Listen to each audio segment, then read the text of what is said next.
Well, good morning.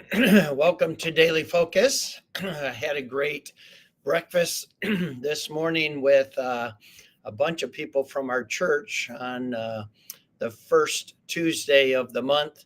We all get together at a restaurant, whoever can, just have a great time of fellowship as friends and co laborers in the work that God has done here at Faith. And so it's always a refreshing time when I'm able to go and rub shoulders with people that we love and share life with.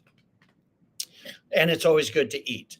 And so I am so thankful for the church that God has established here and given me the privilege to pastor. It is a great group of people. Well, today we're still in the life of David, and we found that God chose him to be the next king of Israel. Uh, Jesse, his father, says, take some cheese and bread to your brothers who are on the battlefield, facing in a standoff with the Philistines.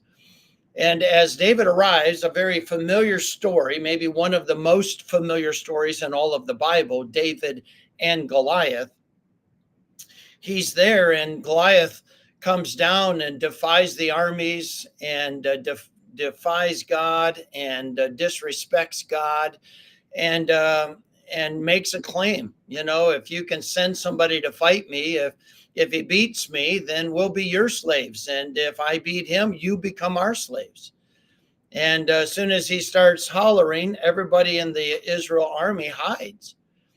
And David's like, whoa, whoa, whoa, what happens to the person who closes big mouth's mouth? And that's the Berlin translation. But anyway, he's like, why are we letting him talk about God that way? Why are we letting him talk to us that way? Do we not know who's on our side? And do we not know what he is insinuating? He's saying he is stronger than God, that the Philistines are able to conquer God and his people. And Eliab says, oh, I know what you're here for. You're here because you're just naughty. You're just nosy. You're a nobody. Who did you leave those few sheep with? But David just looks back and says, what have I done? Is there not a cause? And so when we look at 1 Samuel 17:29, we are reminded that when it comes to life, there is a calling. There is a cause. God has called us to embrace the cause, but do it for his glory. And so David is simply saying, I don't need anything. I don't want anything from man, from King Saul, from the army. I don't want anything except them to understand the power of God. I want them to know the power of God. And right now they're getting a really poor example of God's power as you run and hide from this big mouth. So he goes to Saul, you know the story. He's like, oh, I'm going to go fight him. And Saul's like, you can't. Well, why did God call David? Well, I think one of the reasons he called David is because David couldn't. David was just being a vessel. David didn't think he could. David didn't think he was a good enough warrior to defeat Goliath. He didn't even think he was good enough with his sling to defeat Goliath. But he wasn't going in his own ability. He wasn't going in his own expertise. He wasn't relying on himself to win.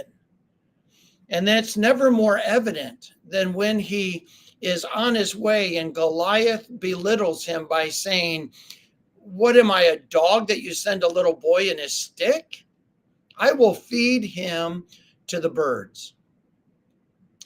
And David says to Goliath, you come to me with a sword and a spear, but I'm coming to you in the name of the Lord God whom you have defied.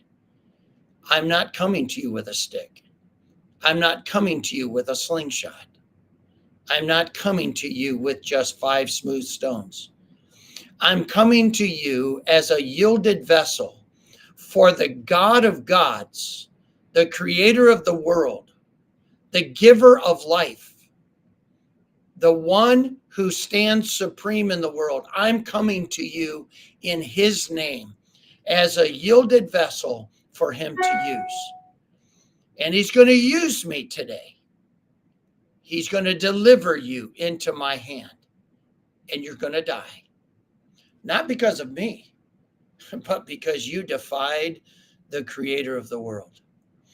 And I'm here representing him. Can I just tell you, God has left us to represent him and his power.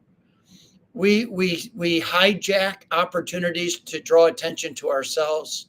We want people to see our experience. We want people to see our education. We want people to be wowed by our expertise. And can I tell you, it's never going to be about you. It's never going to be about me. It never has. It never will. We are left here so people see the power of God. Is there not a cost? Is it not worth it to just live every day letting people see the power of God? That is our calling. That is our cause. May we embrace it today. I hope you have a great day. I'll look forward to seeing you again